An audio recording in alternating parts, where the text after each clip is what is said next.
নিৰ্মল বসুমতাৰী শ্বহীদ ক্ষেত্ৰত কিদৰে তেখেতৰ অৰিহণা আপোনালোকে মেমৰি কৰিব বিচাৰে? নিৰ্মল বসুমতাৰী 2 তাৰিখত যিটো 12 ঘণ্টীয়া নেশ্যনেল হাইৱে ব্লকেট আছিলে তাত অংশগ্ৰহণ কৰি ৰিটাৰ্ণ হৈ থাকোঁতে এটা এক্সিডেণ্টত তেখেতে মৃত্যু সাৱটি ল'ব লগা হ'ল। আজি আমি তেখেতক স্মৰণ কৰিবলৈ তেখেতৰ শ্ৰাদ্ধৰ দিনত আমি সকলো উপস্থিত হৈছোঁ এই চমৰপুৰ গাঁৱত বিছমুৰী আঞ্চলিকৰ অন্তৰ্গত। এই যিটো ঘটনা এই ঘটনাটো আমাৰ যিটো বড়োলেণ্ডৰ আন্দোলন এই আন্দোলনৰ লগত জড়িত আৰু সেইকাৰণে অইন শ্বহীদবিলাকক যিটো মৰ্যাদা দিয়া হ'ব আমি তেখেতক একে মৰ্যাদাই দিয়া হ'ব বুলি আমি ঘোষণা কৰিছোঁ আৰু তেখেতৰ নামত এটা শ্বহীদ বেদী এটা স্থাপন কৰা হ'ব ইয়াত আৰু তেখেতৰ পৰিয়ালক আমি দল সংগঠনে গোটেই মিলি পেলাই আমি অনাগত দিনত কেনেকৈ সহায় কৰিব লাগে এই কথাটো আলোচনা কৰি আছোঁ আৰু ইতিমধ্যে UN একাডেমি কোকৰাঝাৰে তেখেতৰ পৰিয়ালৰ পৰা এজনক সংস্থাপন দিয়াৰ কথা আমাক জনাইছে। গতিকে UN একাডেমিক মই ধন্যবাদ জনাইছোঁ যে তেখেতৰ পৰিয়ালক এজন সংস্থাপন দিবলৈ আগবাঢ়ি অহাৰ কাৰণে আৰু যিবিলাক সমস্যা ঘৰখনত আহিব সেইটো আমি চাব লাগিব। কিন্তু অভাৰঅল যিটো কথা যে আজি বড়োলেণ্ড সমস্যা আজিও চলি আছে, আন্দোলন আজিও চলি আছে, বড়োসকলে আজিও ন্যায় পোৱা নাই। এই ন্যায় বিচাৰি যিটো সংগ্ৰাম চলাই আছে সেই সংগ্ৰামটো বহুত উপলুঙা কৰিছে, এইটো বহুত ইনচাল্ট কৰিছে। শেহতীয়াভাৱে DN চক্ৰৱৰ্তী ডাঙৰীয়াই বহুত ইনচাল্ট কৰিছে। তেখেতে কৈছে মানে বড়োসকল হয় আহোমসকলৰ আগতে আহা বা কাৰোবাৰ আগতে আহা, কিন্তু বড়োসকলে ইমান ক্ষুদ্ৰ এটা জনগোষ্ঠীয়ে কেনেকৈ ৰাজ্য বিচাৰিব পাৰে বা বিভিন্ন কথাবিলাক কৈ পেলাই আমাক বহুত ইনচাল্ট কৰিছে। গতিকে আমি দুখ পাইছোঁ যে আজি DN চক্ৰৱৰ্তীয়ে যিমান ক্ষমতাশীল ব্যক্তিয়ে নহওক কিয়, যিমান ডাঙৰ ইণ্টেলেকচুৱেলে নহওক কিয়, যে ইতিহাসক এনেকুৱা ইনচাল্ট কৰিবলৈ নাপায়। সেইটো সমাজ গঠনত ঐক্য সংগতিত কোনোদিনে সহায় নকৰে। বড়োসকলে নিজৰ ঐতিহাসিক যিটো অধিকাৰ সেই অধিকাৰটো বিচাৰি পেলাই আন্দোলন কৰি আছে আৰু এতিয়া ভাৰতখন স্বাধীন হোৱাৰ পিছত ভাৰতৰ যিটো সংবিধান আছে সেই সংবিধানত জনজাতি হিচাপে যিখিনি প্ৰাপ্য অধিকাৰ পাব লাগে আৰু বড়ো হিচাপে যিখিনি অধিকাৰ পাব লাগে সেই অধিকাৰবিলাক বিচাৰিহে নিজৰ আত্মমৰ্যাদা লৈ পেলাই নিজৰ ডিগনিটি লৈ পেলাই সকলো দিশৰ পৰা জনগোষ্ঠীটোক সুৰক্ষিত কৰিবলৈ ভাষা সংস্কৃতিৰ চব দিশৰ পৰা আমি সংগ্ৰাম কৰি আছোঁ। আমাৰ সংগ্ৰামটো কোনোবা DN চক্ৰৱৰ্তীৰ বিৰুদ্ধে নহয়। আজি তেখেতে যিটো কথা ক'বলৈ গৈছে যে এইটো আলফাতকৈ অধিক মানে ডেঞ্জাৰ এইটো আন্দোলন হয় মানে বড়োসকলৰ আন্দোলন, তো তেখেতে হয়তো বুজিয়ে পোৱা নাই তেখেতৰ ভৰিটো ক'ত আছে, তেখেতৰ ভৰি দুখন ক'ত আছে তেখেতে হয়তো বুজি পোৱা নাই। আজি ছভাৰেইন বিচাৰি যিসকলে সংগ্ৰাম কৰিছে তেখেতসকলে নেশ্যনেল থ্ৰীট নহয়, কিন্তু যিসকলে সংবিধানৰ ভিতৰতে নিজৰ অধিকাৰ বিচাৰিছে সেইসকলেহে যে নেশ্যনেল থ্ৰীট বুলি কৈছে। তো ইয়াতে স্পষ্ট হৈছে তেখেতে কিমান লেভেলৰ বুদ্ধিজীৱী এই কথাটো তাতে স্পষ্ট হৈছে। যিয়ে নহওক বড়োসকলে দৃঢ় প্ৰতিজ্ঞ, সদায় প্ৰতিজ্ঞাবদ্ধ যে যেতিয়ালৈকে সংকল্পবদ্ধ, যেতিয়ালৈকে আমাৰ সমস্যা সমাধান নহয় তেতিয়ালৈকে আমাৰ সংগ্ৰাম চলি যাব। এটা সময়ত DN চক্ৰৱৰ্তী ডাঙৰীয়াই সমৰ্থন দিছিলে বড়ো আন্দোলন, বড়ো অসম ৰাজ্যখন দুভাগ কৰিব লাগে।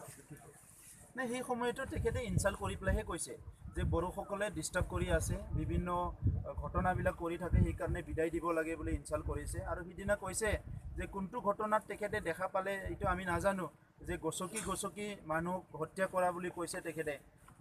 তেখেতে কিমানখিনি ইতিহাস পঢ়িছে, অসমৰ ভূমিত কাৰ কিমান তেজ মানে লাগি আছে, অসমৰ নদ নদীবিলাকত কাৰ কিমান তেজ বৈ গৈছে, এই কথাবিলাক DN চক্ৰৱৰ্তীয়ে হয়তো পাহৰি গৈছে। যে সেইকাৰণে আজি তেখেতে এটা সময়ত কৈছিলে যে অসমখন ভাঙি দিব লাগে। এই ভাঙি দিব লাগে বুলি কোৱাটো ভাল চেঞ্চত কোৱা নাই। বড়োসকলে শান্তিৰে থাকক, উন্নয়ন হওক, আত্মমৰ্যাদা পাওক, সেইকাৰণে ভাঙিব অসমখন দুভাগ কৰিব লাগে, তিনিভাগ এনেকুৱা নহয়। তেখেতে সেই সময়তো ইনচাল্ট কৰিয়ে কৈছিলে। গতিকে তেখেতে কিবা কোৱা নোকোৱাৰ লগত আমাৰ দিশ সলনি নহয় বা আমাৰ ইয়াত কোনো ইনফ্লুৱেঞ্চ কৰিব নোৱাৰে। তথাপিতো আজি অসমৰ যিটো মানসিকতা, কিছুমান নেতৃত্বৰ যিটো মানসিকতা, বুদ্ধিজীৱীৰ যিটো মানসিকতা, নিজৰ মানে সমস্যা হ'লে সকলোকো লাগে, কিন্তু ইয়াত থকা জাতি জনগোষ্ঠীৰ অধিকাৰৰ কথাটো সকলোৱে উচ্চাৰণে নকৰে মুখেৰে, তেনেকুৱা যিটো পৰিৱেশ সেইটো অতি দুৰ্ভাগ্যজনক কথা। গতিকে অনাগত দিনত আমি নিজক বচাবৰ কাৰণে যিখিনি প্ৰয়োজন সেইখিনি সংগ্ৰাম আমি চলাই যাম। ঘোষিত আন্দোলনটো কেনেকৈ চলাই যাব? ইতিমধ্যে আমাৰ ঘোষিত আন্দোলন আছে। অহা 19 তাৰিখত পুনৰ মানে যিটো মুভমেণ্ট গ্ৰুপ, সেই মুভমেণ্ট গ্ৰুপৰ এটা চিন্তন বৈঠক হ'ব। আমি যোৱা সময়ত তেনেকুৱাই বিভিন্ন দিল্লীত ৰেলী কৰিলোঁ, ইয়াৰ পিছত আহি ইয়াত মুণ্ডন কৰিলোঁ আৰু নেশ্যনেল হাইৱে ব্লকেট 4 দিনকৈ কৰিলোঁ। ইয়াৰ পিছত চৰকাৰে আলোচনালৈ আগবাঢ়ি অহা নাই। আমি ভাবিছোঁ যে চৰকাৰে আগবাঢ়ি নহাত তাত কিছুমান ষড়যন্ত্ৰ আছে আৰু সেই ষড়যন্ত্ৰবিলাক যদি মানুহৰ এগেইনষ্টত কৰিছে সেইটো কেতিয়াও সফল নহ'ব। সিদিনালৈকে অসমত চিটিজেনশ্বিপ একক লৈ পেলাই বিভিন্ন ইউ এন ক্ৰাই হ'ল, বিভিন্ন হাল্লা গোল্লা হ'ল। যোৱাকালি চিফ মিনিষ্টাৰ ডাঙৰীয়াই ক'ল যে মই অসমৰ স্বাৰ্থত বিঘ্নি হোৱা বা অসমৰ স্বাৰ্থৰ ক্ষতি হোৱা একো কাম নকৰোঁ। ইয়াৰ পিছত এটা বেলেগ এটা টাৰ্ণ ল'লে। গতিকে আজি ইম'চনেলি যিবিলাক মানুহে কাম কৰিবলৈ আহি আছে এই সকলৰ দ্বাৰা একো সমস্যা সমাধান নহয়। আমি বিচাৰিছোঁ চৰকাৰে চৰকাৰৰ দায়িত্ব পালন কৰিব লাগে। নিজৰ যিটো দায়িত্ব যিটো কৰ্তব্য সেইটো যদি পালন নকৰে দেশ এখন ৰাজ্য এখন কোনো শান্তি থাকিব নোৱাৰে, উন্নয়নটো কেতিয়াও হ'ব নোৱাৰে আৰু সেইটো কেতিয়াও মানে এটা ঐক্য সংগতি যিটো কথা ভাবিছে সেইটো কেতিয়াও সফল হ'ব নোৱাৰে। গতিকে আমি বিচাৰিছোঁ সমাধান। আমি সংগ্ৰামৰ নামৰ সংগ্ৰাম বিচৰা নাই, অতি শীঘ্ৰে সমাধান হোৱাটো আমি বিচাৰিছোঁ। নাগৰিকত্ব যিটো সংশোধনী বিধেয়ক সেই সময়ৰ আশ্ৰয়ৰ নেতৃত্ব লৈছিলে BDC ব্যৱস্থা কৰিব লাগে, BDC সোমাব লাগে। এই কিন্তু চৰকাৰে কি দায়িত্ব ল'লে তেনেকুৱা পৰিৱৰ্তন তেওঁলোকে যিটো ঠগন মাৰিছিলে নিৰ্বাচনৰ আগমুহূৰ্তত চব জাতি মাটি ভিত্তিৰ কথা কৈ পেলাই অসমত চৰকাৰ গঠন কৰিছে আৰু চৰকাৰ গঠন কৰাৰ পিছত কিছুমান মন্ত্ৰিত্ব পোৱাৰ পিছত বা নেতাবিলাকে দলৰ নেতাবিলাকে তেখেতসকলৰ যিটো কথাবিলাক কৈ আছে কেতিয়াবা এইটোৱে দেখা যায় যে তেখেতসকলৰ তাত গণতান্ত্ৰিক মনোভাৱ নাই নেকি, তেনেকুৱা এটা দেখা যায়। আমি বিচাৰিছোঁ কি যে ইয়াত চৰকাৰৰ সবচে প্ৰধান কামটোৱে হৈছে নিজৰ চাৰিসীমাৰ ভিতৰত থকা নাগৰিকসকলক সুৰক্ষিত ৰাখিব লাগে। সুৰক্ষা মিনছ অনলি ফিজিকেল ছিকিউৰিটিটো মই কোৱা নাই, ইয়াত ভাষা সংস্কৃতি অস্তিত্ব সকলো দিশৰ পৰা মানে সুৰক্ষিত হ'ব লাগিব নাগৰিকসকল। সেইটো সবচে ফাৰ্ষ্ট ডিউটি চৰকাৰৰ।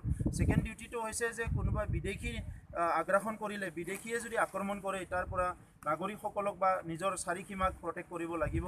গতিকে আজি চাৰিসীমাটো প্ৰটেক্ট কৰি ৰখাত সফল হৈছে যদিও নৰ্থ ইষ্টৰ ক্ষেত্ৰত আজি বাংলাদেশৰ পৰা বহুত মানে বিদেশী আহি আছে, পৰাজ হৈ আছে বৰ্ডাৰৰ ফালে আহি আছে। গতিকে সেইটোত তেখেতসকলে ফেইল হৈছে। আনপিনেদি নিজৰ ৰাজ্যখনৰ ভিতৰত বা দেশখনৰ ভিতৰত নাগৰিকসকলক সুৰক্ষা দিয়াত তেখেতসকলে ব্যৰ্থ হৈছে।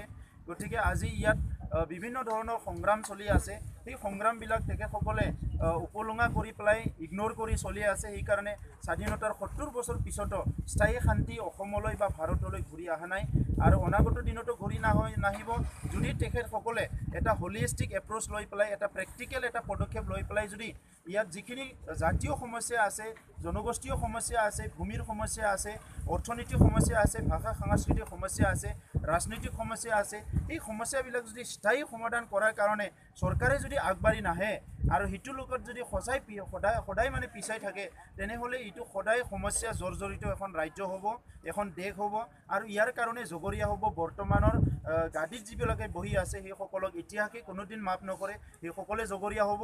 আৰু অসমখন আমি সদায় কৈ আছোঁ যে ইয়াত এটা বিদেশী মুক্ত এটা অসম হ'ব লাগে। যিখিনি বিদেশী আজিলৈকে আহি আছে এইটো চিনাক্তকৰণ কৰিব লাগে, এই কথাবিলাক কৈ অহা হৈছে। কিন্তু আজি ধৰ্মৰ ভিত্তিত যিটো ডিভিজন কৰিব বিচাৰিছে ইটছ ৰিয়েলি আনফৰ্চুনেট এটা ঘটনা হয়। গতিকে সেইটো আমি গৰিহণা দিছোঁ আৰু অনাগত দিনত বিশেষকৈ উত্তৰ পূৰ্বাঞ্চলক ইথনিক কমিউনিটিবিলাকৰ সমস্যাটো যাতে প্ৰায়ৰিটি পায় সেইটোকে আমি বিচাৰোঁ। Thank U.